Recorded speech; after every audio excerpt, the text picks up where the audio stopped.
Hey, everybody. Welcome to Freeology Friday. We have a very special guest with us tonight. We have Daryl Carlson. Daryl has, been a missionary. I know I'm going to get this wrong, Daryl, because I'm not reading it, but you can correct where I'm wrong. But Daryl, Sure.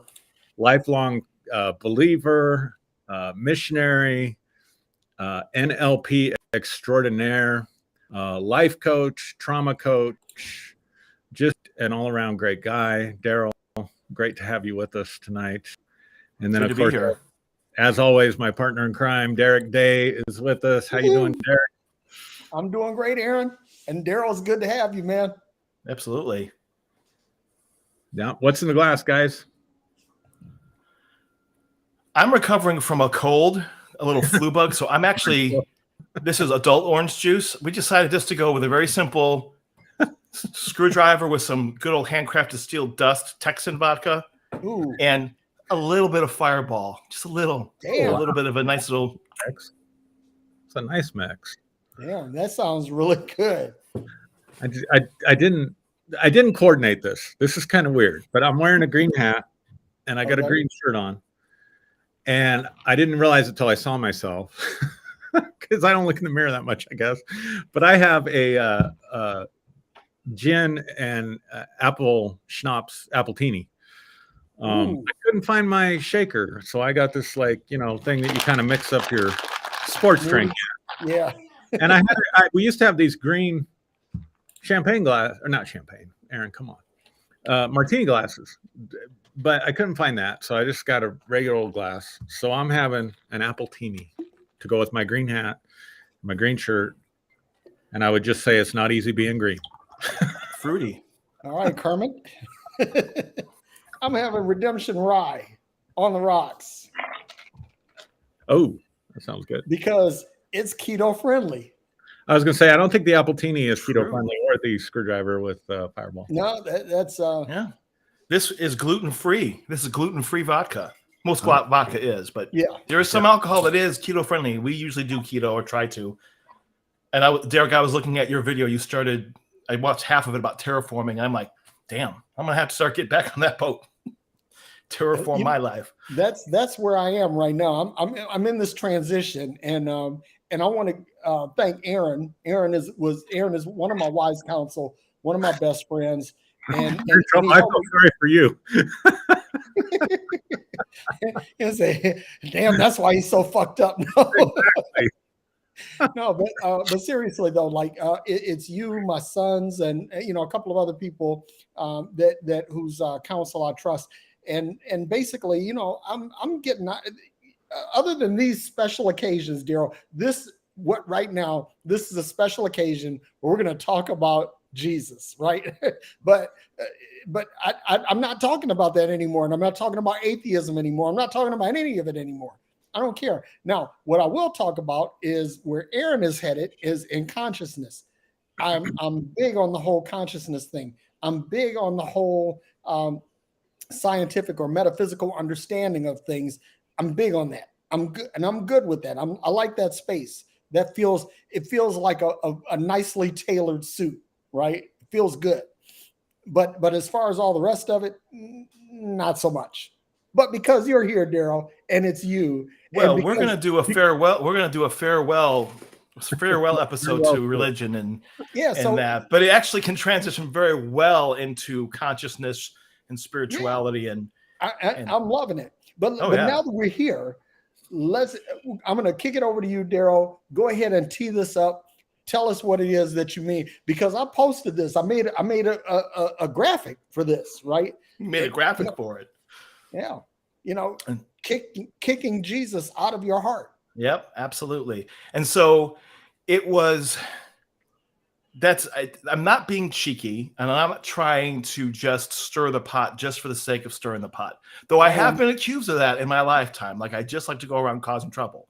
But no, it's really when I think about deconstruction, when you think about indoctrination, trying to get the indoctrination out of your mind, trying to step out of the brainwashing, it really just became apparent to me in the last several months, thinking about it, that you really can't try to just give Jesus a pass.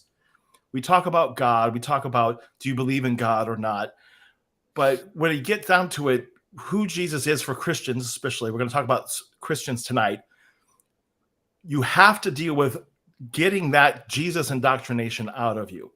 And so it was on August 28th of 2020 when I was listening to a message from Bishop Jamal.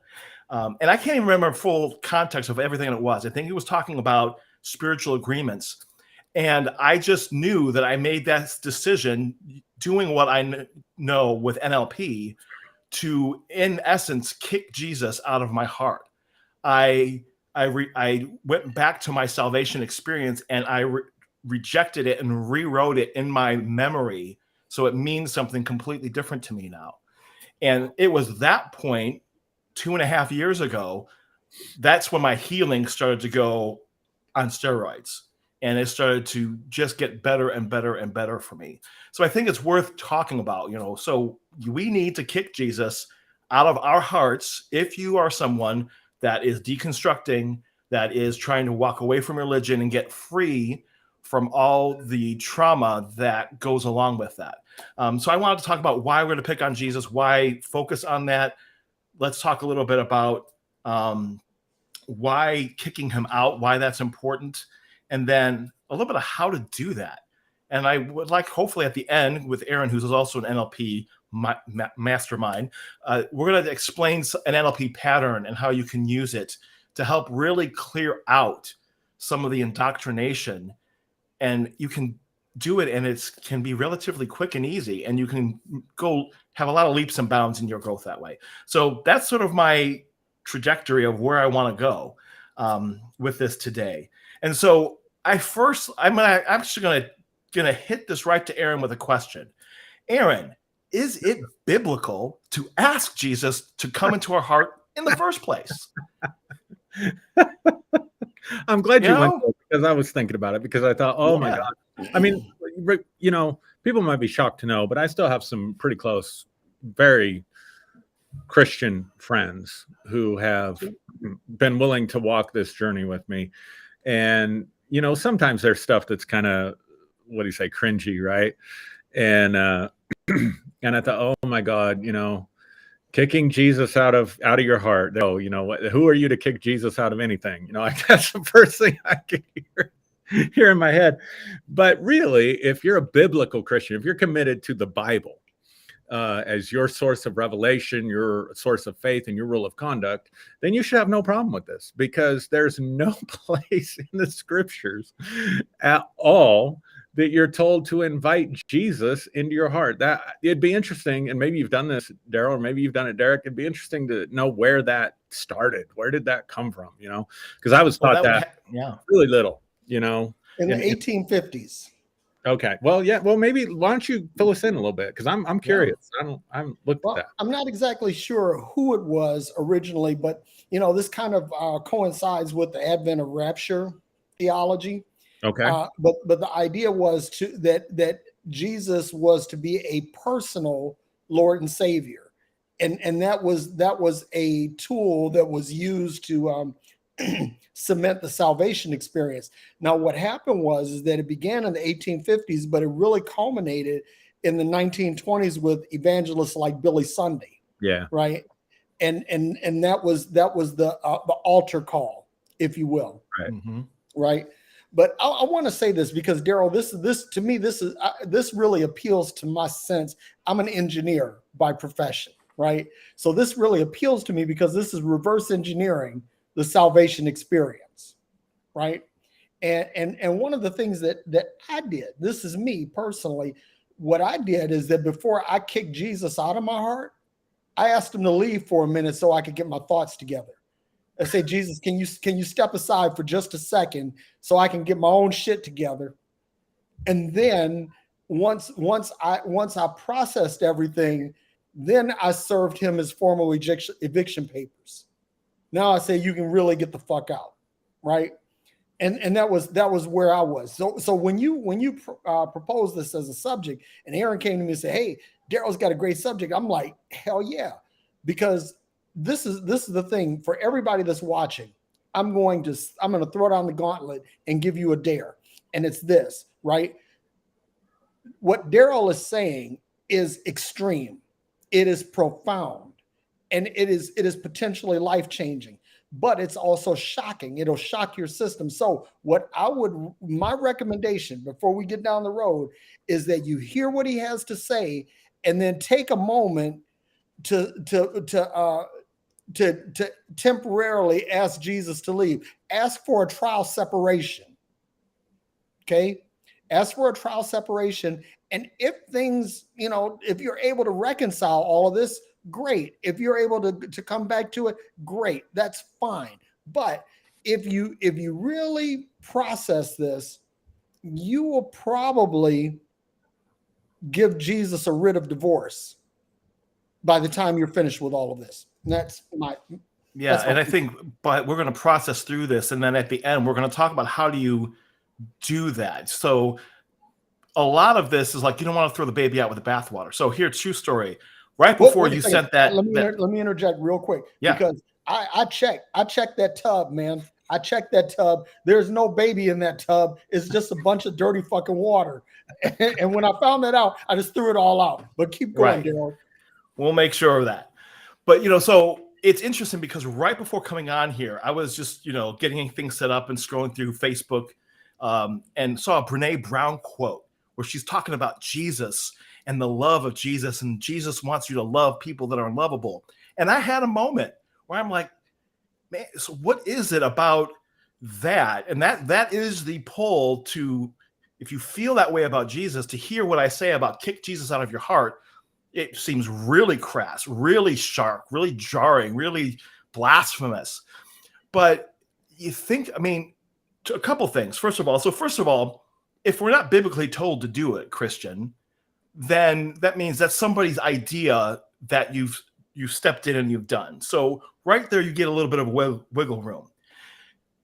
The other thing is, it's like Jesus is the good cop. My wife, a lot of times she said growing up, she had a hard time with God, loved Jesus, but always had a hard time with God. And I think a lot of people do, because like Jesus is the good cop, or the exact same. He's being used. So if we're told to accept him into our heart, which is a whole psychological, neurological thing that's pretty deep, and to do that, you're setting yourself up for something. But if he's the good cop, you're still going to hold on to so much junk that you should be letting go of, and you don't want to let go of it because, oh Jesus, it's almost like having a narcissistic, abusive boyfriend or spouse. Yep. That, but he loves me, and but there's these good things, and I don't want to let go, even though there's this massive abuse that's going on. So I think divorce papers is good when you're married to a narcissist. So that's that understanding that we want to separate out the good from the bad. So what do you think about just some thoughts there? I'm still laughing at what you said. I got a lot of thoughts, but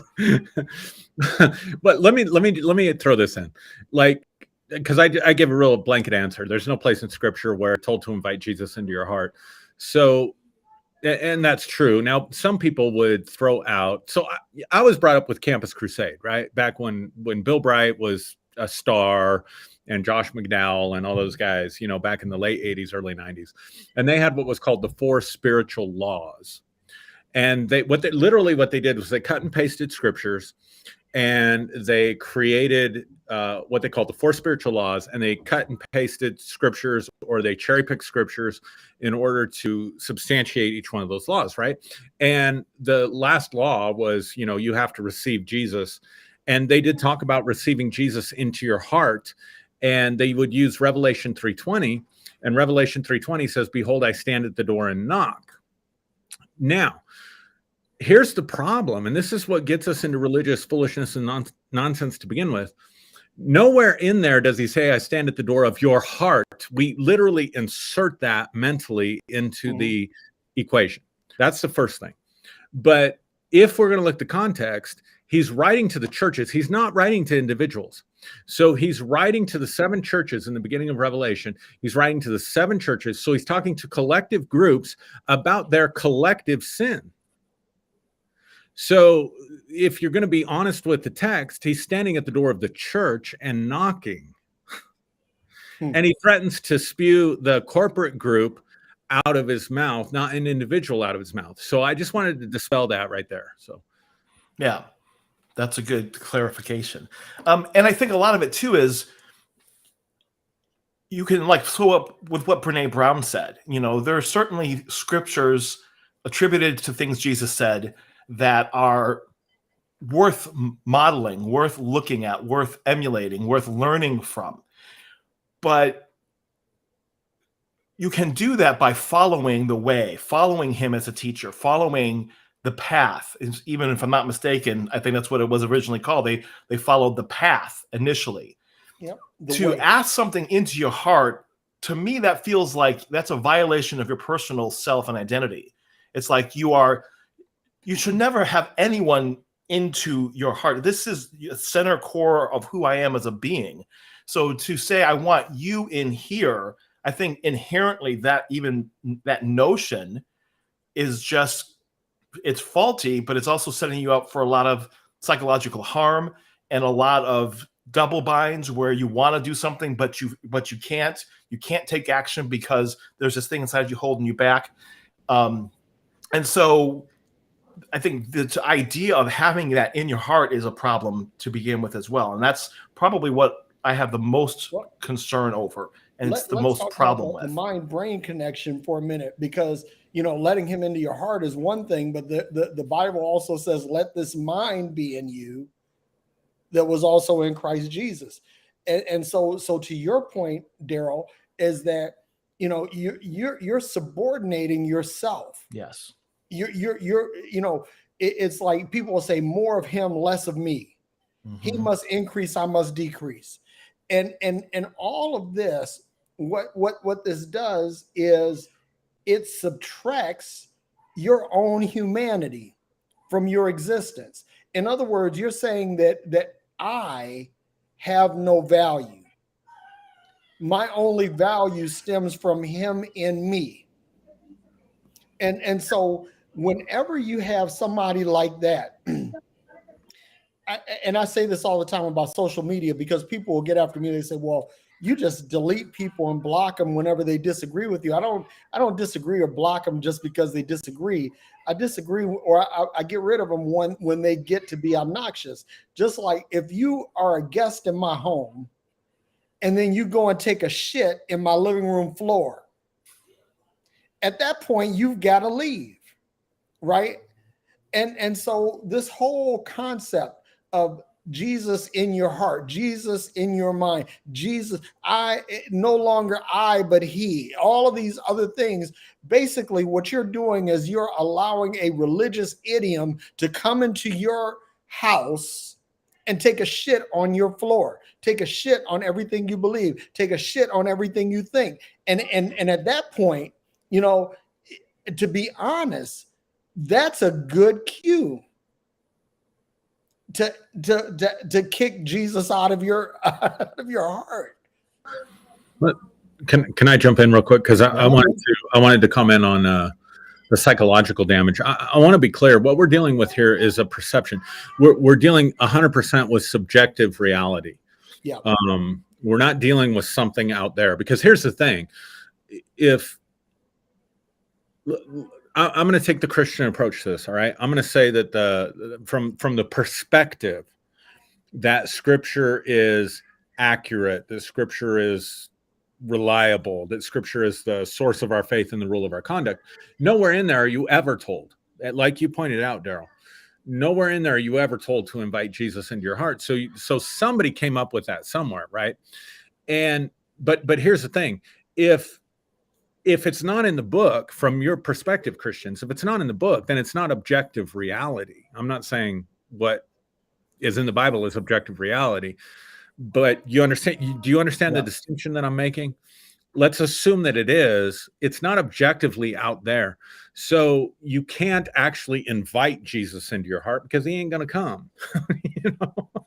I can invite you guys to watch the Super Bowl with me, but you know, Derrick, you're in Tulsa and Daryl, you're in Illinois. I mean, hell, you know, that ain't going to happen. So I can invite and beg and plead and ask all I want. What we're dealing with is a subjective psychological perception of the way that we frame up our subjective world that I would say is not only psychologically damaging, but spiritually damaging as well. And maybe we can get into that a little bit later. Derrick, is it okay if I turn my camera off for just a second? Yeah. I need to do something and I'll be right back. Do your thing, man. All right. Sorry about that, guys. Right. So I want to talk about how it's spiritually damaging, which just goes to why you need to reverse engineer it and you need to step back and unspool that and get yourself free from it. And so, putting in there that it's initially the terminology was used to help people understand why they need to make a personal decision to follow Christ. But even that, so maybe so, but now you've went ahead and you've added something to it that takes on a life of its own. That's not in the Bible. So you want people to follow Christ. So we use the word invite him into your heart. And maybe initially people understood that, but then it doesn't take long for that to become a life of its own. And now it turns into something insidious. So I do want to talk about the negative spiritual ramifications of this notion of having Jesus invited into your heart, Aaron. So if you wanted to go back to that, because I want to get into that now. Oh yeah, that's a great thing to unpack. Go ahead, Aaron. No, go ahead. Your thoughts. Go ahead and say what you want. Guys, if I get you guys mixed up, your names are too similar. So when it's about halfway out my mouth, I'm like, am I saying the right person? Hey, not only that, we actually look alike. Friends in the world. Did you want to say something, Derrick? No, I was just saying that, and this is my beef, if you will, with religion, right? Because people believe what they want to believe. And I have absolutely no problem with that, right? Everybody has different beliefs. In fact, people have different beliefs, about corporate beliefs. So what you believe is not the harmful part. What I think about, if you think about your personal self as a nation, right? And as a nation, you produce things. You have a gross domestic product, right? And then you also have trade with other nations by your exchanges with other human beings, right? And so you have net exports and net imports, right? Now, here's the problem. That when your net exports are specifically designed to influence, impact, or inform others to fall in line with your particular beliefs. See, there's nothing wrong with believing anything. Like we were talking in the green room about Hinduism. And in Hinduism, there are over 1 million gods. And so people have they believe in different gods individually, or they believe in an amalgam of gods, right? They have their own little pantheon of gods. But what they don't do is they don't proselytize about their gods. They're not out there trying to win converts to their gods, and then they're not trying to, for the most part, not trying to influence, public policy with their gods. Now, as long as you're in that space, I have no issue with you. But when you say you must believe as I believe, otherwise, either A, you're damned to hellfire. In other words, you're trying to usurp control of my eternal destiny. Or B, if you don't believe as I believe, I'm going to restrict your ability to trade. I'm going to restrict your ability to speak. I'm going to restrict your ability to have space in the realm of intellectual discourse, right? So all of these things, when I think about people exporting something, for example, China is the largest producer of iPhones. And for the most part, we all agree that iPhones are awesome. I know I do. I'm an Apple fanboy, right? But China also produces toys with high concentrations of lead in them. Now, are they doing that intentionally, or is that just a byproduct of the Chinese manufacturing ethos? I don't know. But we know that lead is harmful to developing human beings, right? So then we have to say, okay, China, there is a problem with your exports. Your exports are causing harm. So now what we're asking you to do is we're asking you to withdraw this, to stop doing this, because we don't want you to continue causing harm. This is my challenge to Christianity. Because if you believe what you believe, that's fine. But my thing is that when you start talking about a woman's reproductive rights, when you're talking about the rights of two people to enjoy the sanctity of marriage, when you're talking about whether or not certain books should be taught in school, things like that, now your net export is causing a clear and present harm to the rest of us. And so that's my take on it. Yeah. No, absolutely. And I think so that's why you want to get to the place of being able to, I even think about just Christians that want to try to still hold to the good stuff that Jesus has to offer and mitigate the bad and also try to clean it up. And I appreciate that. I respect that. For them, my question is, and it's just something for self-reflection, is how well can you do that if you still have in the root base of your subconscious mind, which is the major filter through which all your thinking and decision making goes through, this idea of total surrender of yourself to Jesus, which also you have to stop and go, how much of what you think about Jesus is actually Jesus? Because how much of the scriptures that we have been influenced? And what about all the other scriptures of, the apocryphals? And, there's accounts from the Himalayan masters claiming that Jesus came and learned from them. So there's other places that have these claims and talk about Jesus. So if you have this Jesus in your heart experience, that locks in these things you believe about Jesus to a place of a deep subconscious level where it filters through all of your thinking. Yeah. And so how much are you able to really get to know Jesus for real if you have all of that baggage tied in as your filter through which you see the world? Does that make sense? Yeah. So even if you want to follow Jesus, you want to make sure that human man-made ideas about Jesus are not going to be a hindrance to you to fully coming to grips with who Jesus really was. Right. And so I think kicking Jesus out of your heart is a great thing because, if you want a relationship with someone, but they're a bum and they're living in your basement, they're mooching off of you and they're making your life, you need to kick them out. And then maybe you can have a better relationship with them if they're not living in your basement or in your living room or whatever. Right.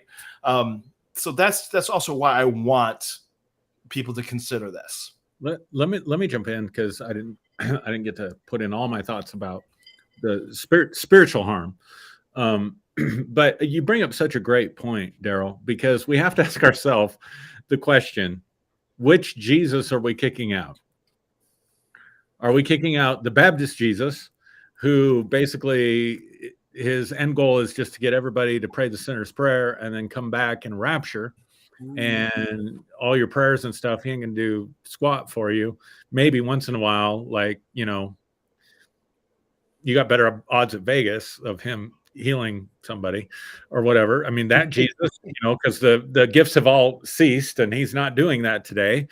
Are we talking about that Jesus, or are we talking about the Jesus of David Wilkerson and the Assembly of God that's going to come back in judgment and wrath and anger over America because of, all these various different issues? Or are we talking about the Jesus of Rodney Howard Brown that just wants to come down and tickle you and make you laugh? Or are we talking about the Jesus of Kenneth Copeland that wants to make you rich and wealthy? Or are we talking about the Jesus of the Catholics that wants his most devout followers to take a vow of poverty and wants you to eat his flesh and drink his blood? Or are we talking about the vineyard Jesus that might show up in your vision with Bermuda shorts on, for those of you that are old enough to know what Bermuda shorts are, or blue jeans and a t-shirt and just hang out and be your buddy? Or are we talking about the Jesus of Mike Bickle that wants to marry you even if you're a male because you're the bride of Christ? And so the question becomes, which Jesus are we talking about here, kicking out? So for those that want to still be devout followers of Christianity, or you're in the midst of this deconstruction process and you don't know what to think, you got to come to terms with the fact that we are presented with a ton of different Jesuses. Now, where this comes in is that how do I do this? And I don't want to take over. So if I keep going, this is, in my mind, you're taking us where I want to go. So keep it up. Okay. All right. So I did a teaching, I've done it several times, where I talk about Jesus egregore, or a Jesus thought form. So I want to just talk about what thought forms are. So if we agree, if we can concede that everything is energy, even our thoughts are energy, and that certain things resonate or come together or have quantum relationship, quantum entanglement, or whatever, if we're all thinking the same thoughts, it creates an atmosphere. I mean, let's be honest. You can walk into a room. If you ever gone to somebody's house and the couple there just just got over a big argument, and you interrupted their argument, and you walk in and you feel the atmosphere in the room, you're sensing the thought form that's in the room. And these thought forms take on a lot of energy. And so there is a Jesus of the Baptists that doesn't do shit. Sorry. There is. That's the power of consciousness.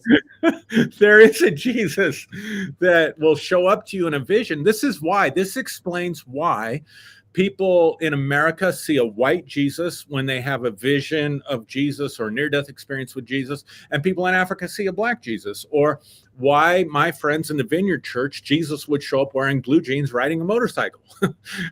Or, because you're engaging, it's invisible, but it's still there, is still affecting you.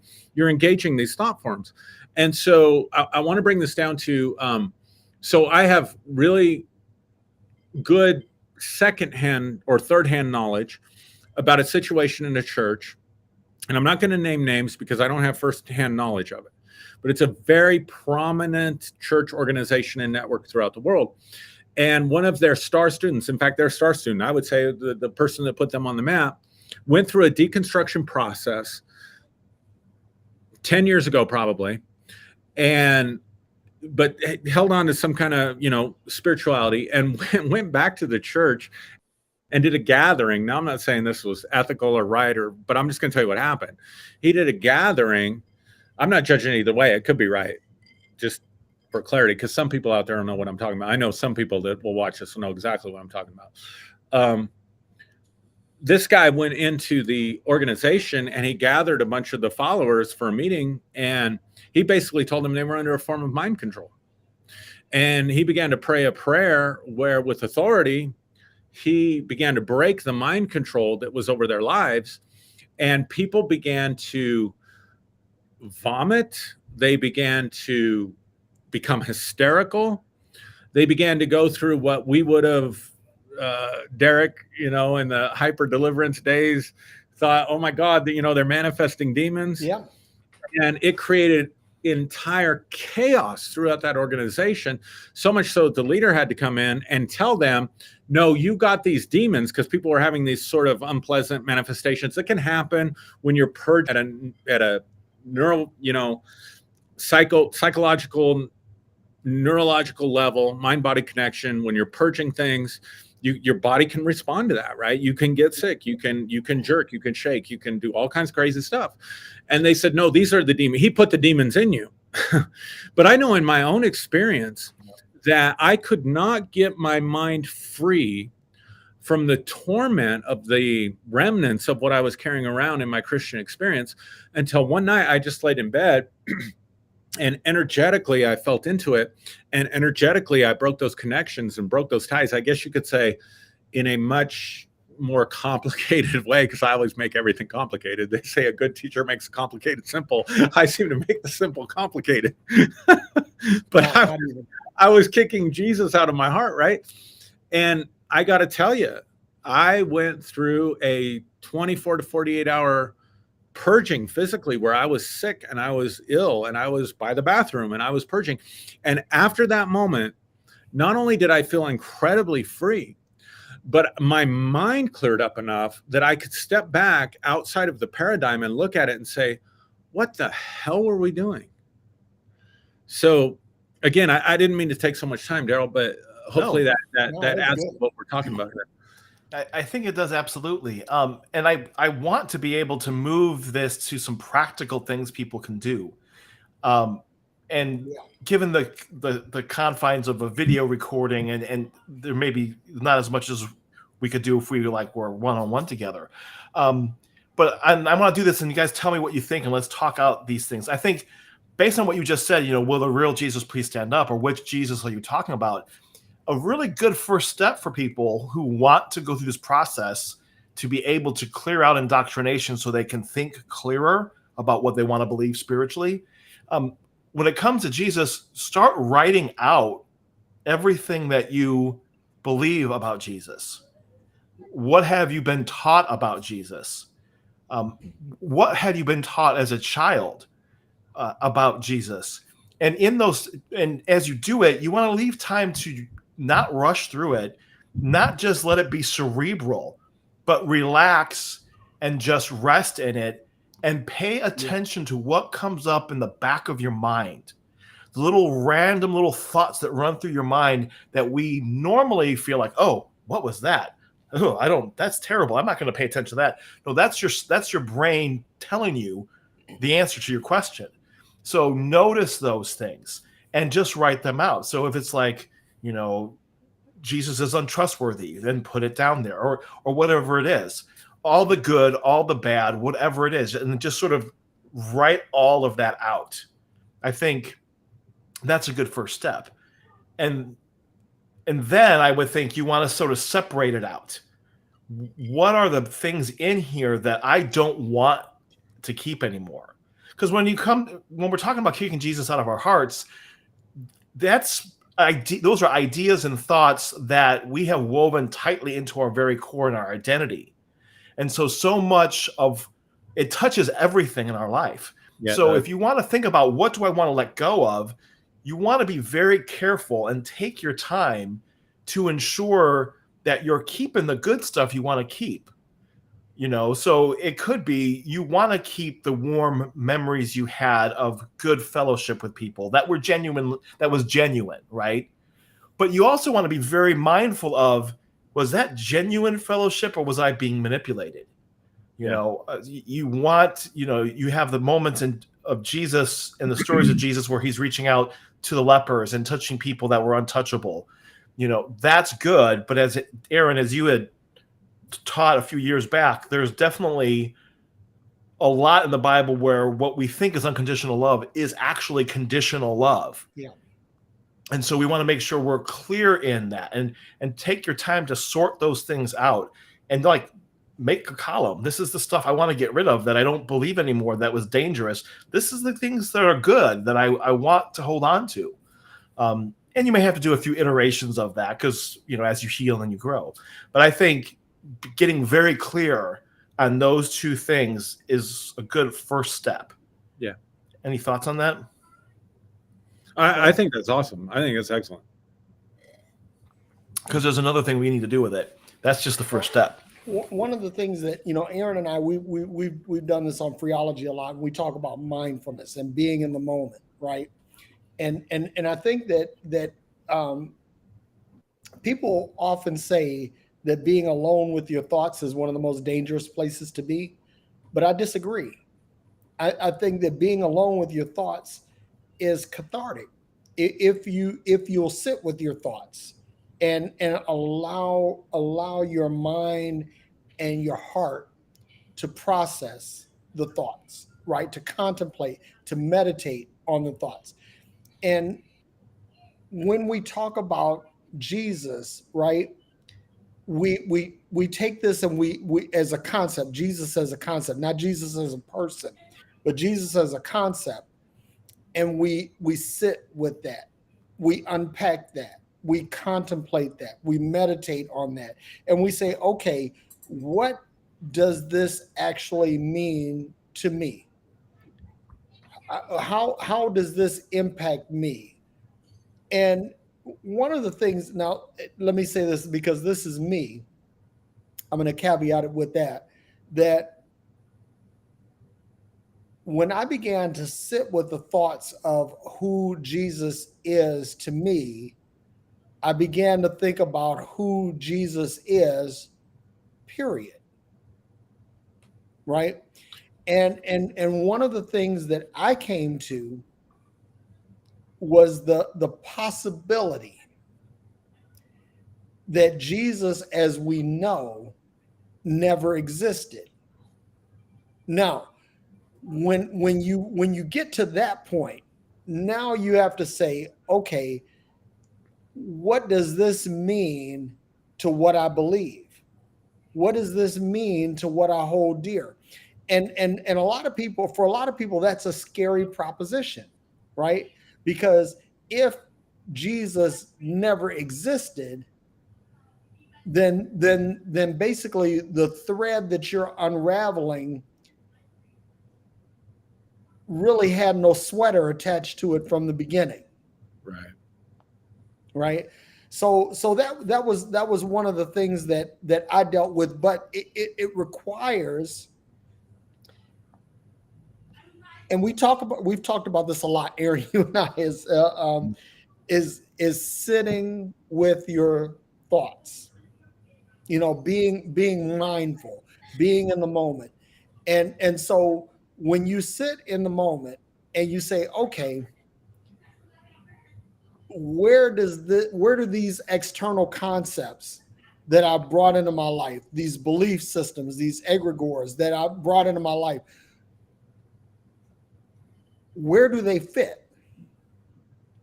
Where do they fit? And if you can't find a shelf, if you can't find a cabinet, if you can't find a closet, if you can't find a display case to put them in, do they fit anywhere in your life? And so that was a big thing for me is, okay, how do I make this work?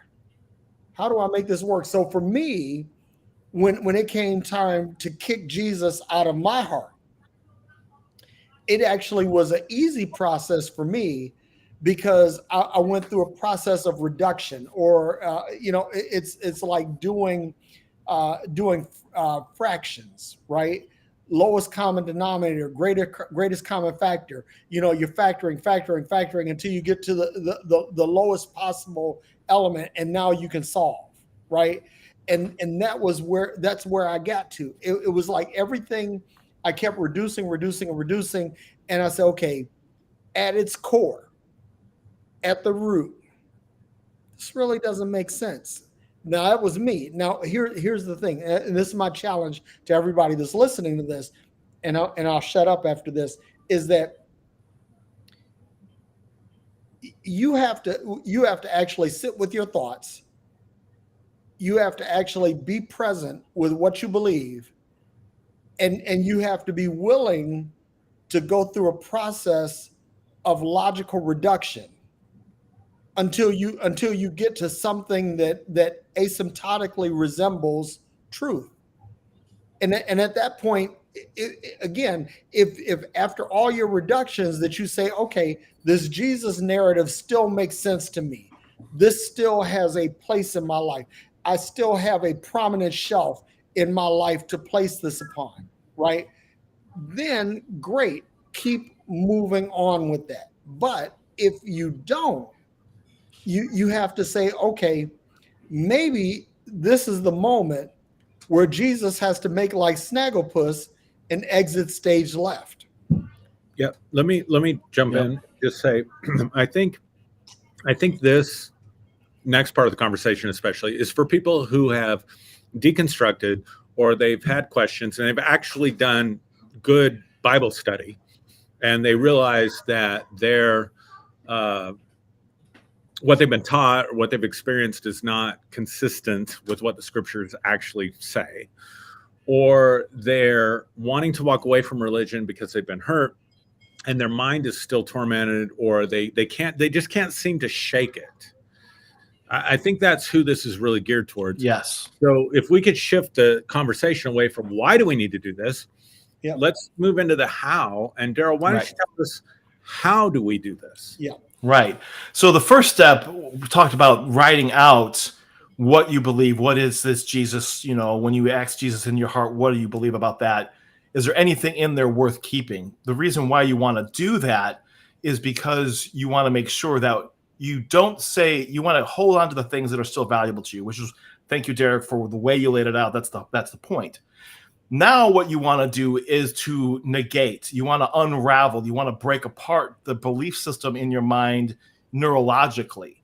And to do that, I want to talk about an NLP neurosemantic pattern discovered to help break beliefs apart in your mind, right? And so I'm going to take a few minutes and explain this, and then you can sort of see how you can execute it. It's really rather basic and simple. I just want you to understand how it works. At its base core element, a belief is simply a thought that you confirmed. It's a thought that you said yes to. And Aaron's talked about this a lot. So if you just say, I'm ugly, oh, no, I'm not ugly. I'm a good-looking guy. But if you say a thought comes across and you say, I'm ugly, and you go, yeah, I'm fucking ugly, you know, then you're driving that, and it's becoming a belief about yourself. And that's really all a belief is. But then if you repeat it and you confirm it again and again, then it becomes a habit. Then it eventually becomes a part of your personality. And so when you have all these ideas about Jesus that are that foundational, deep, habitual frame through which you see everything, you want to break that apart and disconfirm it so you can be free from it, so you can actually see with clearer eyes what it is you want to believe now. So that's why you want to disconfirm it. You want to say no. So it's a simple saying yes and saying no. Now, if you've seen the movie Men in Black, I love this analogy. If you remember, shortly after Will Smith becomes one of the Men in Black, and Tommy Lee Jones is there with him, and they're in the ammo room, and Tommy Lee grabs his gigantic ass gun that was going to take out the aliens with. Really beautiful, just, you know. But then Will Smith is like, what about me? And he hands him this little tiniest thing. And then Will's like, what is this? He's like, whoa, whoa. And then, a few more minutes down the line, you realize that when he pulled the trigger on this tiny thing, it was a massive blowback, gigantically powerful little gun. So this idea of just saying no to something and saying yes to something, confirming it, disconfirming it, it seems simple. It is so unbelievably powerful, which is why you want to use it with caution. And you want to make sure you think through, what am I going to say no to? Does that make sense, everybody? All right. Step one. Okay. Step two in the class. So to do this is really fun, and it's really quite easy because you already do this all the time. You're just not consciously aware of it. Right. So if you want to think about what you want to say no to, think of a time in which you said no to something deeply and easily, right? Imagine, or so you can also imagine if I came and I gave you a bowl of food to eat. And when you saw it had worms and maggots and it was rotted junk. And I said, here, eat. What's your reaction going to be? No. And it's not just like, no, thank you. I've had quite enough. No more. No, it's a visceral bodily, in your whole body rejects it and says no. That's, you want to play with it, come up with your own unique way, how you can viscerally, with your full body and total certainty, you say no to something. Use your imagination, create something. And then play with it until it feels really good and really powerful, right? So I have my no is sort of like it was like a movie with a wizard and with the guy who sort of pulls the energy into this ball and does this like this shot. That's my no. I have this really visceral power, and I like no and I reject it. But you play with it. It's your own imagination, whatever you want to do. But that's your no, how you viscerally say no to something. And then the opposite is also true. You want to build out and know, how do I want to say yes and really confirm something? And so what can you say yes to with excitement, fully invigorated, and welcome it in? If I said, would you like to have $1 million? You wouldn't just say, yeah. You would go, give it to me. You would say it really with enthusiasm, and you would feel it in your full body. Yeah. The key is that you feel it with your body. Your mind and your body and your emotions are all lined up when you say no or you say yes. Yeah. So when you have that, and you know that you want to say no to the lies that you believed about Jesus, thinking that you had to submit to some authority in order to be saved because you were a sinful, rotten sinner, which is not true, and you want to say no to that, I would encourage you and invite you to, and this is what I did actually, I went back and remembered the moment in which I got saved. And that has always been very clear in my mind. Allow yourself to pull that memory up after you've already made a clear list of what you're saying no to, what you want to keep, but go to that moment in time and remember it. Allow yourself to engage your imagination, feel yourself back there again. And once you're there, then imagine yourself saying no at the moment in which you had said yes. And when you do that, feel free, you can add anything else you want to add to the story. So for me, I had a whole lot of other things that I believe now that I, in my own imagination, entwined into my past memory of when I was saved that changed it and makes it even more meaningful for me now. But I made a very clear break and said no at that moment. And so in a nutshell, that's the meta yes, that's the meta no. And you use it at the moment where you remember getting saved, and you can break that belief, break that agreement. And from that point, I think things will get let loose. You'll be able to let go of a lot of the lies. And then if you want to come back later and look at some scriptures and come up to some new beliefs that are better fit for you, that don't have lies entangled in it, you're welcome to do that, because it's your decision. It's your walk. So Aaron, I want you to interject because you're the other NLP guy in the room. No, you know what I'm thinking? In true NLP fashion, you always get a demonstration after an explanation, right? Every training I ever went to anyway.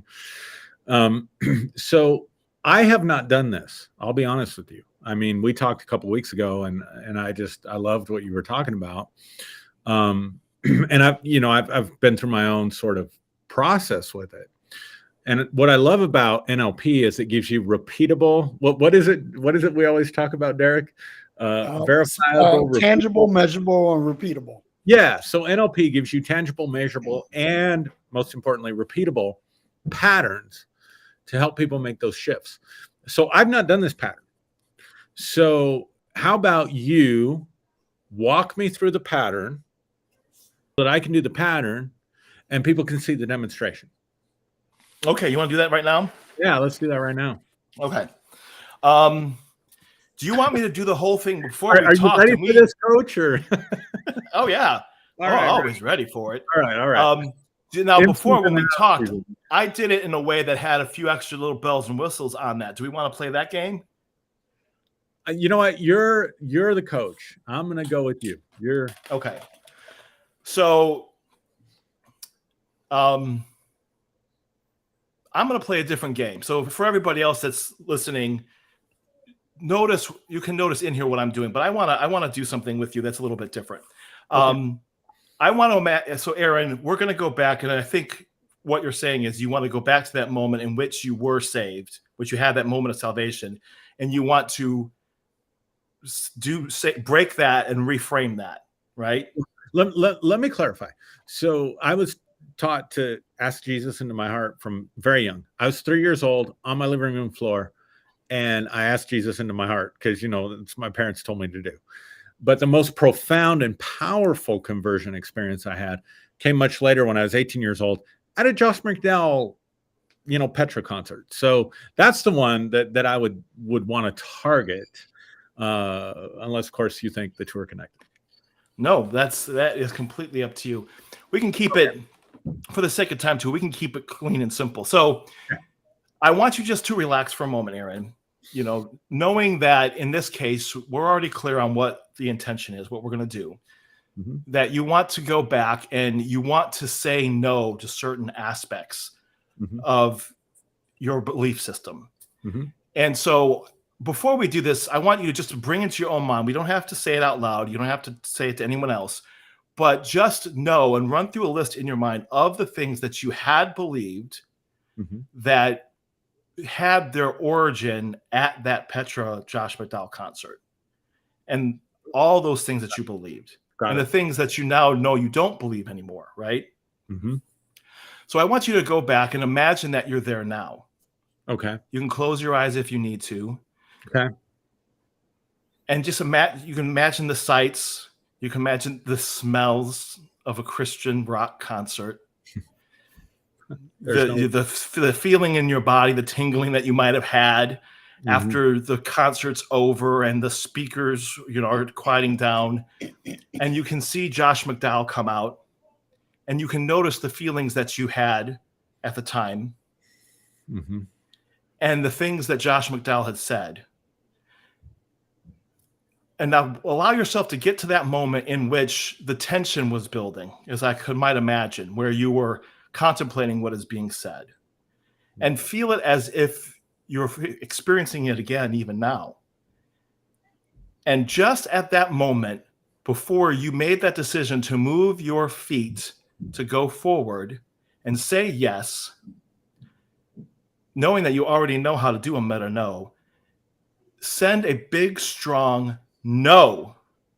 Wait. I'm going to interrupt you because our listeners don't know how to do a meta yo. I talked about it. Yeah, but I want you to demonstrate it. So how do I do a meta no? How do I do that? Okay. Well, I would actually probably. I want you to say no to it as if it's the most revolting, disgusting thing you've ever seen in your life. Imagine someone handed you a bowl of maggoty worms, and Josh McDowell standing up there with a bowl of maggoty. I just want to let people know how this works. You put that in my unconscious because I don't consciously remember you saying maggoty worms. But when you said, I want you to imagine the most and I immediately saw a bowl of maggoty worms. So when you said that, I was like, what? But you probably said that earlier or something. Yeah, I did. I did. That's nasty. How that works. So because I already talked about it and set that in your mind. So there it is. I ain't going to eat that shit. So I want to access the feeling of disgust that I have for maggoty worms. And I want to apply this then to this situation. Is that what you're saying? Yep. Okay. Absolutely. All right. So walk me through it some more. All right. So I'm back there. I'm there. I'm walking. And now I'm seeing the maggoty worms and I'm disgusted. You see that even Josh McDowell has that in his hands. And then so you just want to say a clear no to that. No. And as you do that, absolutely no. You feel that tension and that all that feeling of what was about to make you say yes now just drains away. And then you can even bring in everything that you've known from that moment until now about the things that you do now believe that are better, that are the opposite of what he was saying. And you can say yes to those things. Okay. What do I do to say yes to those things? Just help me. I know just welcome it in. Welcome it in as if you knew in your own mind, if I turn around and walk away from here, it's like I'm winning $1 million. I'm having everything I've ever dreamed and ever wanted. Baby, come on. Yes. Yes. And maybe even if you want, envision yourself walking away from that whole thing. Yes. The crowd behind you, and you're walking towards what you want. Yes. Yes. Yes. So this is a very shorthand because given the context and the constraints, it might have gone. With NLP, you can always do it different every single time. Absolutely. Right? I'm watching our one little friend in the comment section just go, and that's okay. I mean, I can understand how someone who's if this is not who you are and you're not ready for this is not what you want. Of course, this is going to be very upsetting. I understand that. Can I throw something in here real quick? Absolutely. Because, I got saved. My air quotes. I was 15 years old. I was in Edina, Minnesota, and I was going to a fellowship that was called Sun Summit. Now, one of the guys that I played football with, he asked me, he said, "Hey, you want to learn to ski?" I'm like, "Fuck yeah, let's do this," right? So I go there, and we're going to Buck Hill in Apple Valley, Minnesota, and we're learning to ski. But on Wednesday nights, we had this fellowship, and we'd watch this slideshow of all the stuff that we did while we were skiing, and then they would play some music, and there would be some chanting, and I really didn't understand what was going on, but I understood that these people loved me, and so they were telling me that there was this love that was greater than all the love that they had shown me. And that this love wanted to envelop me and engulf me and embrace me and draw me in. Now, by your method, Daryl, I'm going back to my 15-year-old self in Edina, Minnesota. And I'm saying, no, this isn't for me. I need some tangible, measurable evidence. Mm-hmm. I need something. And the reality is that when I ask for this, I'm not getting this. What I'm getting in return is just believe. Just trust. Mm-hmm. Because this is you need to sacrifice your intellect. You can't approach this intellectually. You have to emotionally embrace this. You have to have faith, mm-hmm. Derrick.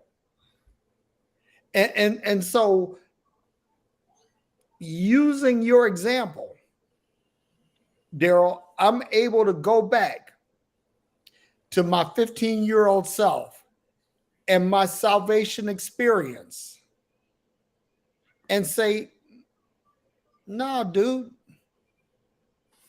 there has to be more to it than that. You have to give me something that I can really attach my life to. And see, that's the challenge, is that when people go back, and this is scary to a lot of people. Yeah, it is. This is scary because if you go back to this and you say, okay, I need more, what you've given me is not sufficient to make your case. And at that point, what you believe is now indicted. It is subpoenaed. And it is asked to bear witness.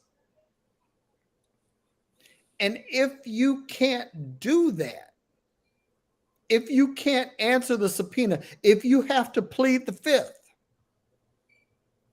if you have to say, I just believe, then the reality is you have no evidence. And I think about, so many times I get this. People will cite Lee Strobel's book, The Case for Christ. Mm-hmm. and they'll say things, I don't have enough faith to be an atheist. Well, okay. The question is,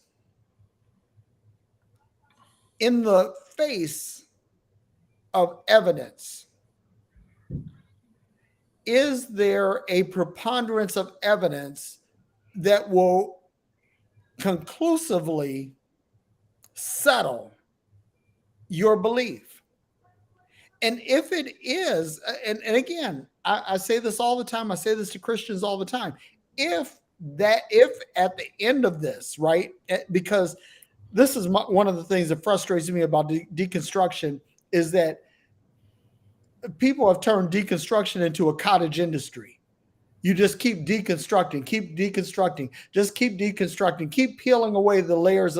Eventually you get to the core of the onion.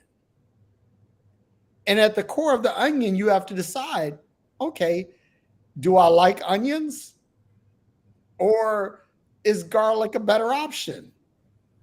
And people aren't really ready to deal with that. What I'm saying is that at the end of deconstruction, there is the end. Either at this point, you're going to rebuild some version of what you believe, or you're going to say, you know something, this is all bullshit. Yep. And so here's what you just said. Let me read what I love what you said. No, 3 things. One, it's beautiful that you verbalize all of that in a way that fits your paradigm perfectly, right? And so everyone, however anyone does this, it's all unique to them and how they there is no wrong way.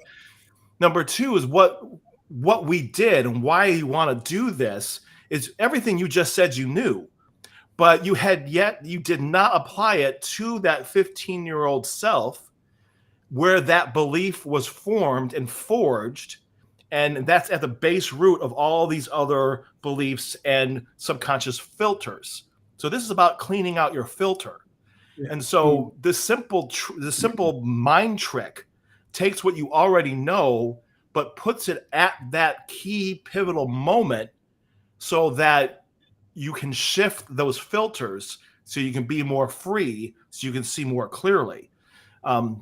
And so that's why we do it this way. And that's what's happening. That's why you want to go back to that moment where that salvation message occurred. And there was one more thing, and I forgot. But anyway, go ahead, Harry. It's like learning. So let me explain it this way. I would assume both you guys learned. Oh, I know Derrick, you did for sure. Daryl, I assume you learned to drive a stick shift, right? Oh, yeah. So when you're first learning to drive a stick shift, and for those that are younger, maybe this doesn't make as much sense, but hey, I'm an old dude, so, and I'm okay with it. And that's progress for me. But anyway, you had to think about all the different things that you were doing to drive a stick shift. I remember teaching my niece how to drive. She was 16 and I was in my 30s. I'm teaching her how to drive, and I forgot about all the stuff that I forgot. In other words, all the stuff I did on automatic pilot.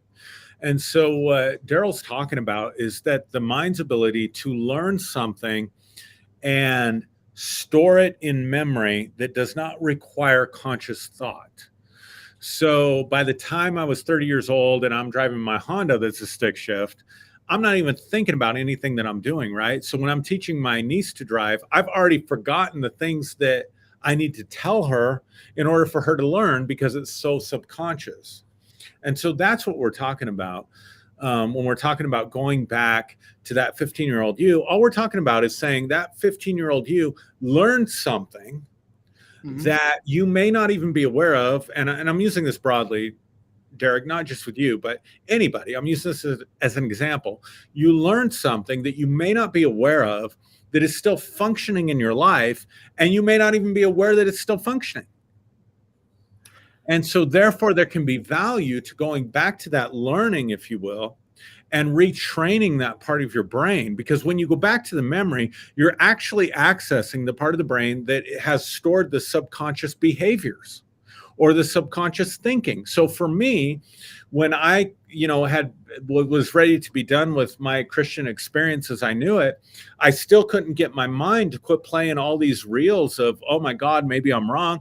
Maybe I'm going to hell. Maybe that asshole that showed up in my office in 20 whatever, that told me that I was the worst possible human being and I was going to hell and there was no redemption for me and I would be destined to the worst part of eternal darkness. Maybe he's right, because maybe he doesn't know the truth and I don't know the truth. And I couldn't get those thoughts out of my head. And so going through this kind of a process will shut down those thoughts when you go to sleep at night. There are so many people that want to be able to flip the off switch when they lay down at night, and they can't flip the off switch because all this shit's going on in their brain. Well, the reason all that shit's going on in your brain is because in order to shut it down, you have to access that former part of you that learned and be able to shut it down. So I want to just address one other thing. So I was just looking in the comments, and Derrick, you've been doing an awesome job of just, dude, like, we need a producer. We need a producer that could be you while you're talking, that could take all this stuff and put it in. Like, you're doing an awesome job here. But I want to ask you a question, because you put in there about NLP being pseudoscience. It's a pseudoscience approach to communication, personal development, and psychology. You know what, Aaron? I just copied something and pasted. That's what I was going to ask you. That's what I was going to ask. Oh, there's a story. If you got that on Wiki, there's a story behind that, and I know the story. Science at all. I believe that it's real science. Yeah, so just to clarify, and I figured that's what you did, but just to clarify, the book, The Structure of Magic by John Grinder and Richard Bandler, was what they did was they took the prominent leaders in counseling and psychological thought of their day, and they listened to them and they modeled what they did to make it repeatable. That's what makes NLP so powerful, because everybody thought these guys were just magicians. If you go see Virginia Satir, if you go see Milton Erickson, if you go see who's the guy? Fritz Perls. Fritz Perls. Your life will be changed. And what Grinder and Bandler did was they examined what these psychotherapists were doing that were getting such tremendous results, and they condensed it into repeatable patterns so that they could be copied and duplicated by other therapists in the therapeutic setting. Now, what happened was, without going into all the stuff, was that people learned how to manipulate people with those patterns and then made a cottage industry out of it in America. And so in America, people took the NLP principles, which were based on sound, solid, deep, scientifically proven psychological principles, and they made a cottage industry. Like, for instance, there's a website out there, I won't even get it out, that will teach you how to use mind tricks to seduce a woman to bed. Yeah. And they'll say they're using NLP. Yeah. And so, but if you go to Europe, it's on the cutting edge of psychotherapy. It's just in America, and there was shit with Richard Bandler. Anybody Googles him can find that stuff out that turned everybody off. So I just want to clarify that for people. And I saw another comment. I don't know who made it, but they said, it sounds cultish to me. I'm assuming that was in response to that. I don't know what you meant. Sounds cultish. I don't have a reference for that. So this is my assumption. So if I'm wrong, please forgive me for assuming. I don't know what you mean, but there's nothing cultish about it. What I was doing was trying to demonstrate with Daryl that when you access the state that you go into, when you say no to something, you have the power to unlearn what you learned at 15, or in my case, at 18, that's causing this crap to come up in your brain when you close your eyes at night. If I say no to that, what I'm doing is I'm working with my subconscious mind to shut that down so that it isn't an automatic thought anymore, nor does it produce automatic actions. So as someone who spent many years studying psychology and human behavior and change, and I've got 3 college degrees and I got thousands of hours of training, I'm going to tell you right now, the NLP model that is used in therapy and not for manipulation is absolutely the most profound model for quick personal transformation that I've come across. So anyway, I just wanted to get that out. Let me throw something out there, because Aaron, you always tell me I'm good at telling stories. So I'm going to tell a story, right? That years ago, there was a Formula One driver named Michael Schumacher. And Michael Schumacher at that time was the winningest driver in Formula One history. And the reason why he was so successful is that his reaction in the cockpit was absolutely superior to everyone else's. His braking was faster, his braking reaction times were faster, and more importantly, his shifting, his upshifting and downshifting had absolutely eclipsed every other driver. So here's what happened.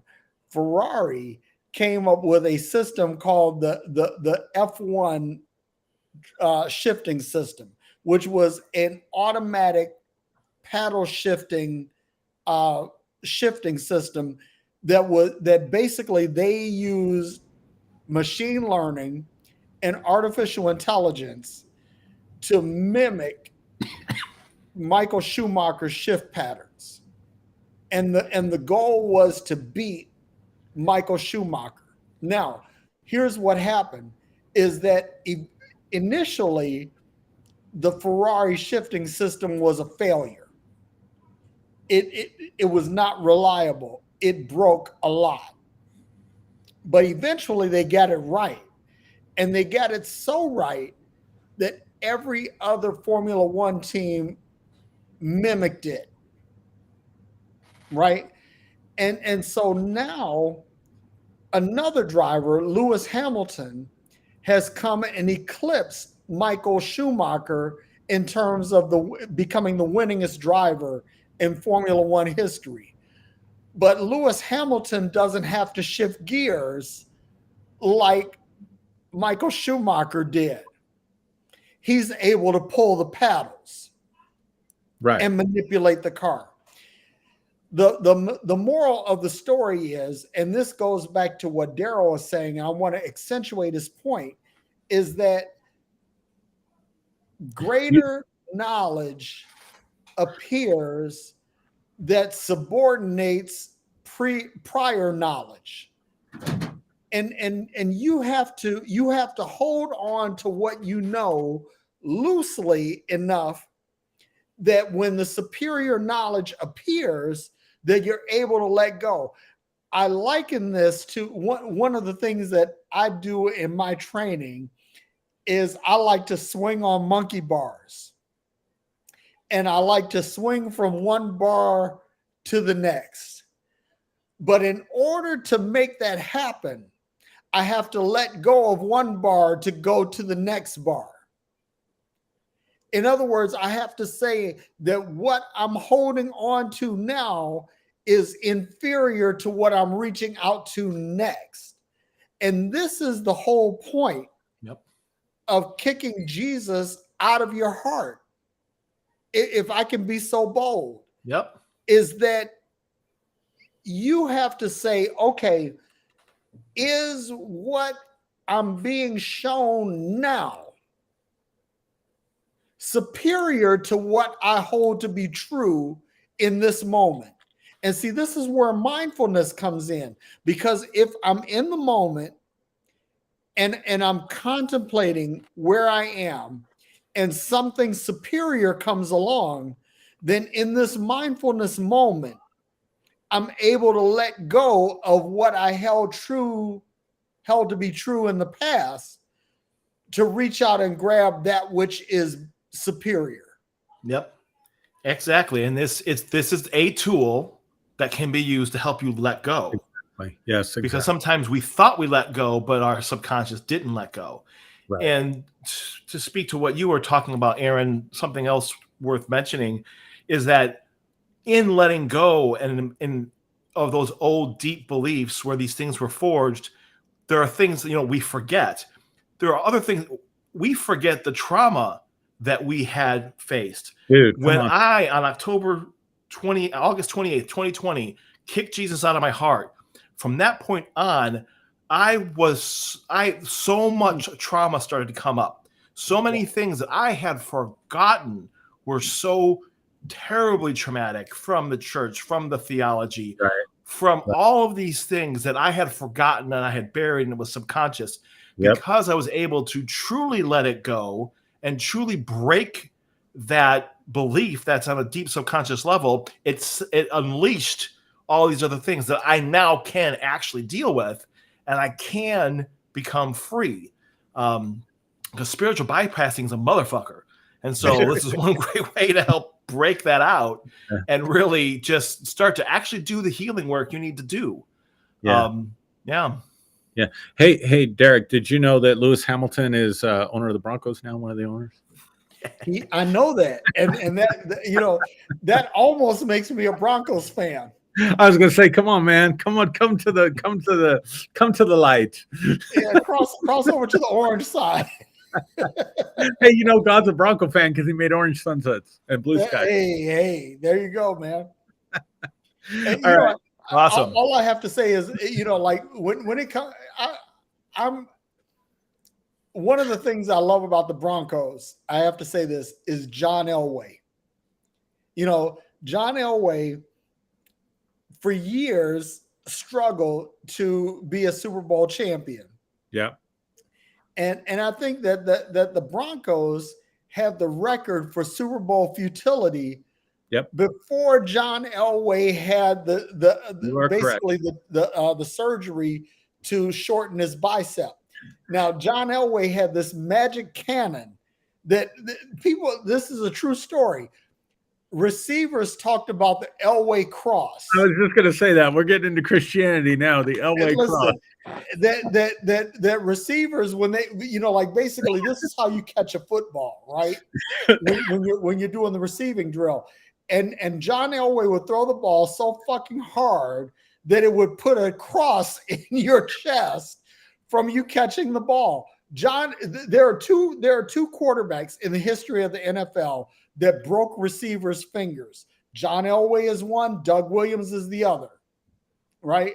So these guys threw the ball hard, but John Elway had this surgery, and what happened was it turned him from a power quarterback into a finesse quarterback. Actually, what happened, Derrick, I have to correct you. I'm sorry, but he tore that bicep in season. I think it was the season they won the first Super Bowl, and he didn't get it operated on. So it had weakened his arm. Oh, really? Yeah. Okay. Yeah. He tore the bicep in a game and then played the rest of the season with a torn bicep. Wow. Okay. There you go. Still, Bronco fan knows. It was the injury that changed everything. Yeah, right? Absolutely. 100%. Here's the point of that, right? And Daryl, to your point, right? Injury can change your perspective. It can change how you perform, right? So when you're wounded, see, and this is the other thing too. People look at being wounded as some sort of as how can I say it, as a liability. But you can turn your woundedness into an asset. Mm-hmm.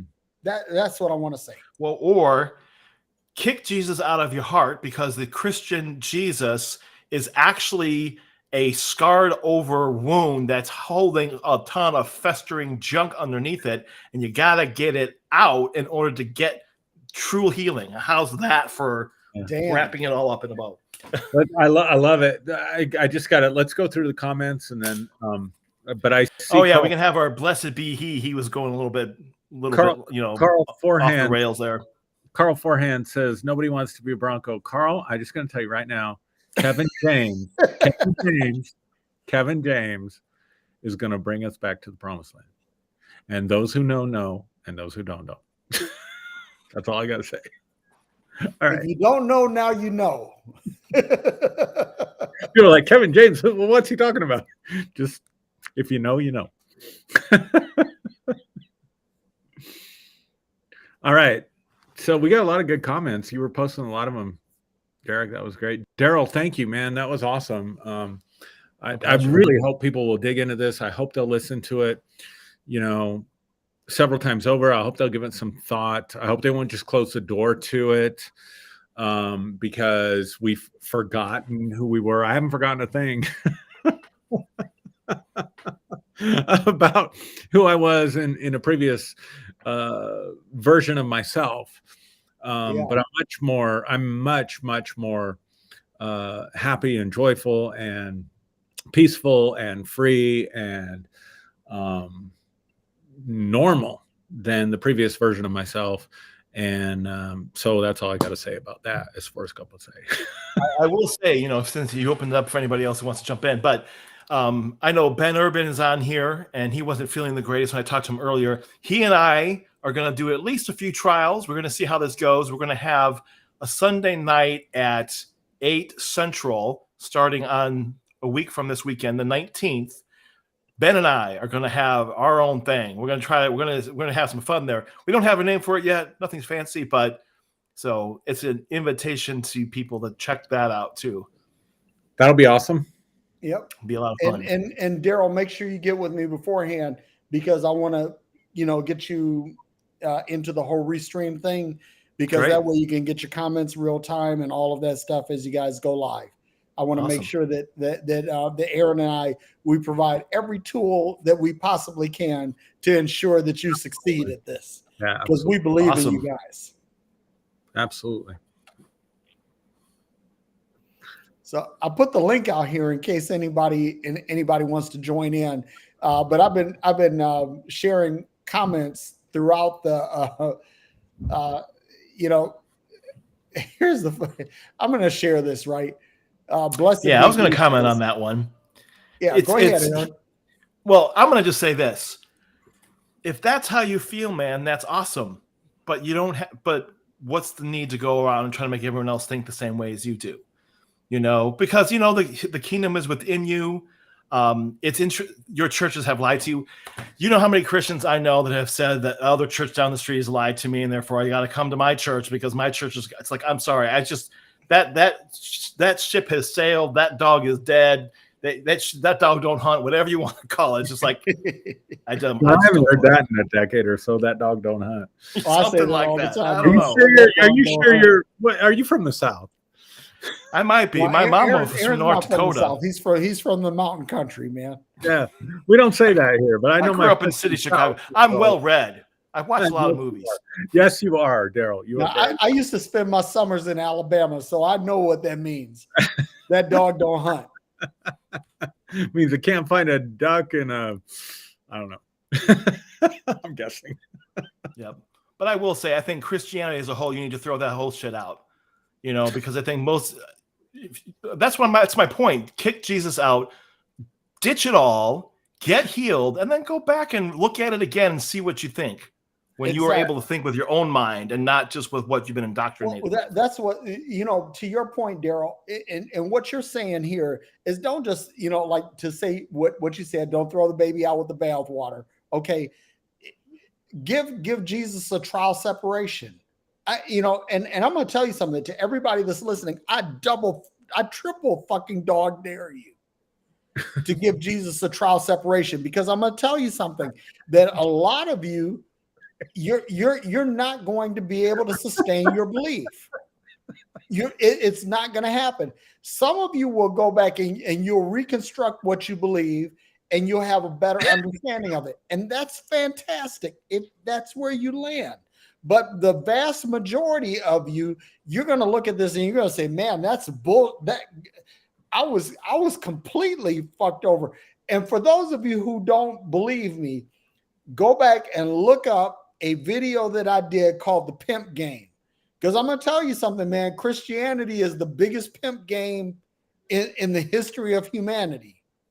If you want to understand how pimps work hoes, you need to study Christianity. Here we go. All right, gentlemen. Good stuff. Thank you, guys. It was a true pleasure. Man, this was awesome. Daryl, I want to thank you, man. This, honestly, this may be the most fun show that we've done. Awesome. You never know. I always try to bring the fun into the heresy. Yeah, you put the fun in fundamental. Right. No, blessed be he. I'm guessing you can just let him go. He's going on his little rant. I like engaging with this stuff. No, that's okay. Wait, no, I want to comment because I just want to use this as an example, and I'm not on you, blessed be he, but I want you to go back and look at your comments and look at how many assumptions you're making before you make the comment. So this comment says, blessed be he, another one that has forgotten the way. What is your excuse? So what are the presuppositions in that? First of all, that you knew the way and you must have forgotten the way. How does that work? Because like, I know you guys and you remember your past lives. You remember what it was like when you were in that stuff. And so, but see, that's how religion works. Just like I was talking about at the beginning, Revelation 3:20, behold, I stand at the door and knock. He who opens the door, I will come into him and I will sup with him and he with me.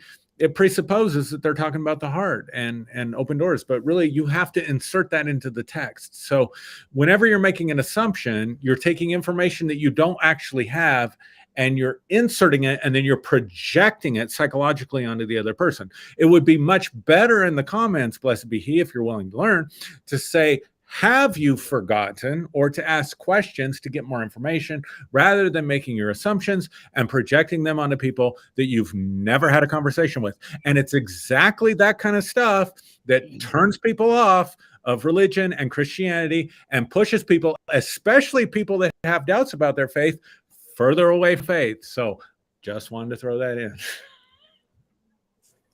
Yeah, all right. I'm waiting for. I put a bat signal out to Jimmy and Ben. Somebody's gonna say, Aaron, did you take your what is it? What's the stuff they give you? I should know this. Lithium today. Somebody actually asked you that? No, I'm saying I'm feeling a little manic. When I'm pulling off. So lithium is given to treat mania. So I was making a joke. I'm gonna have to check out, guys. Always when we have a guest, we go way too long. Yep. If you notice, I've been like a little distracted tonight because I am actually a bachelor tonight. I am by myself. And so I need to attend to some things here at home. So I'm going to bid you all adieu. If you want to bring on Jimmy or Ben, I'll be listening. Love you guys. Jimmy and Ben, nothing against you guys. I just got other responsibilities I have You're to attend closing, to. man. Daryl, love you, man. You're my brother. Absolutely. Derrick, you know I love you. And with that, I'm out. Peace. Oh, no, well, you forgot one thing, man. Well, I don't know if you want to close the whole thing or if you just want, like, if I just my wife has been texting me like, "Are you done yet?" So we probably should wrap it up. All right. Fair enough. Okay, well, I'll take care of that. All right. And, all right. And I'll talk to you in a few. All right. Sounds good. Laters, guys. All right. Love you, man. Love you too. So Daryl, it's down to the dynamic duo. All right. I'm trying to get either Jimmy or Ben in at least. I put this link out there that anybody who wants to join in, you can join in. I'll put it out here one more time.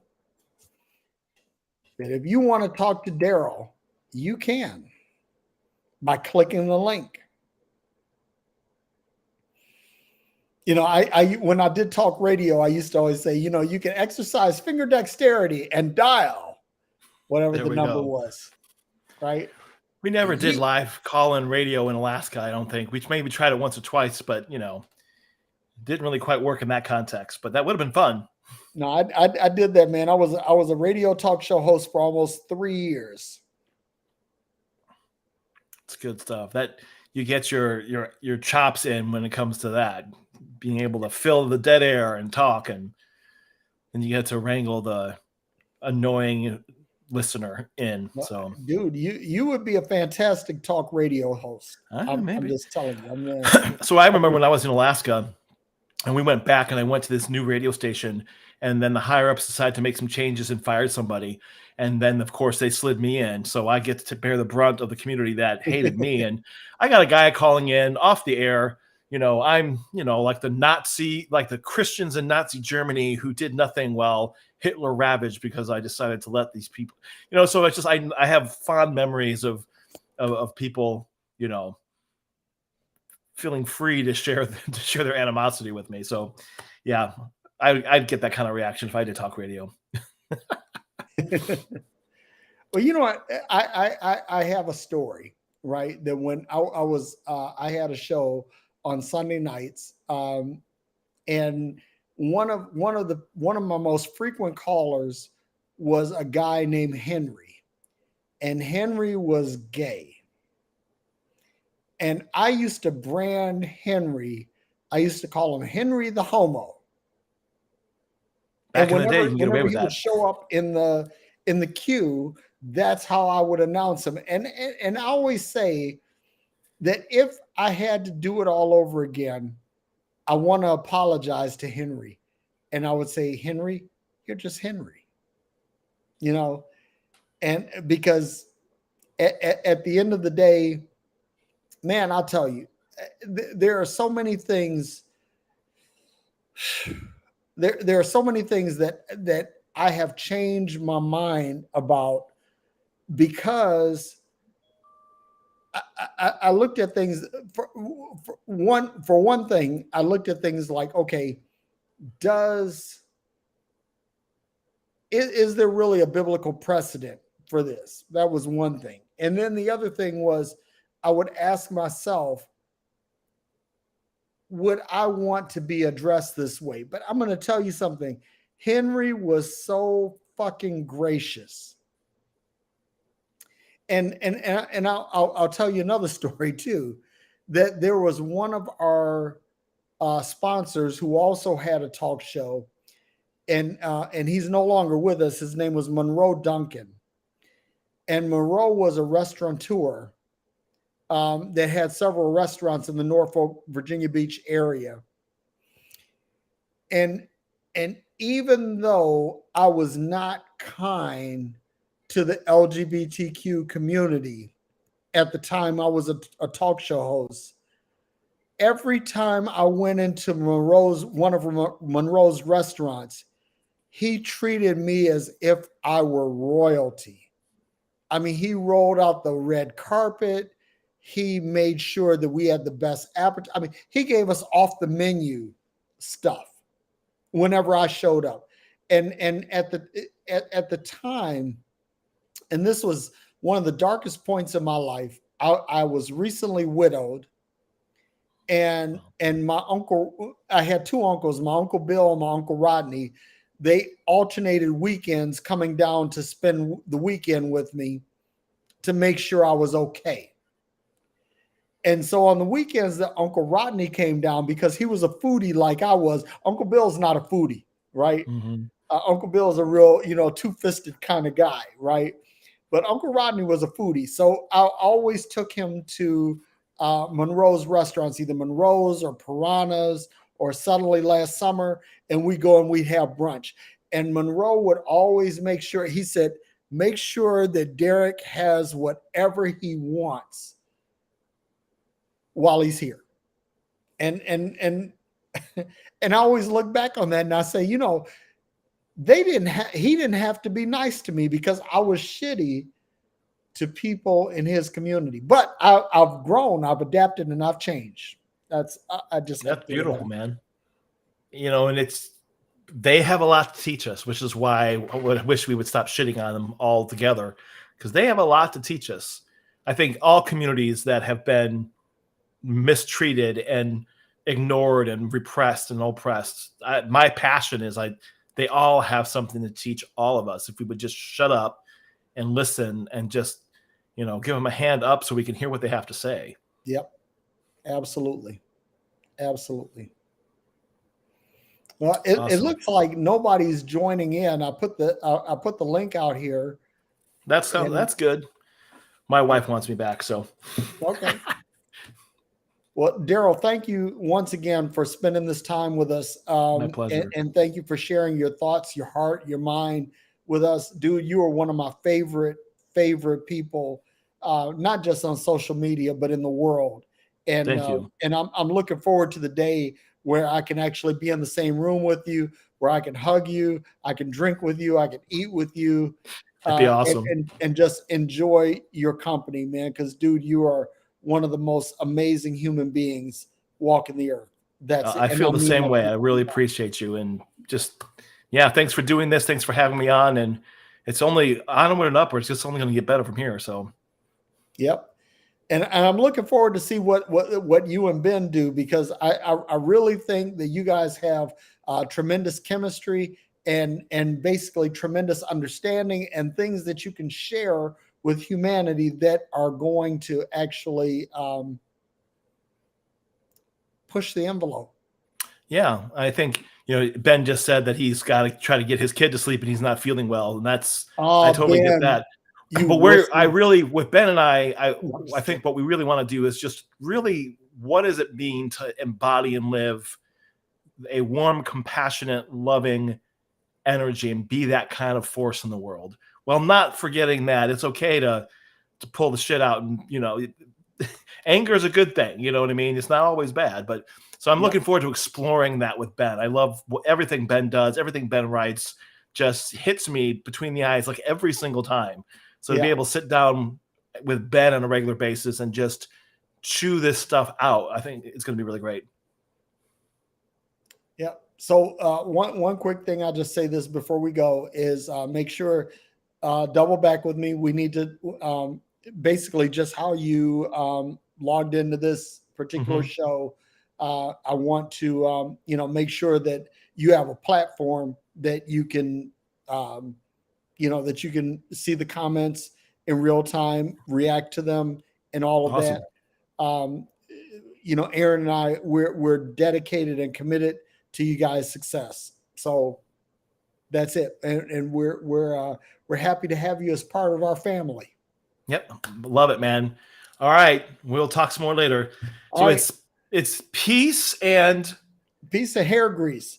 But we've come up with this other one. Thank you for attending our TED Talk. That's right. A very long ass TED Talk, but a good one. It was.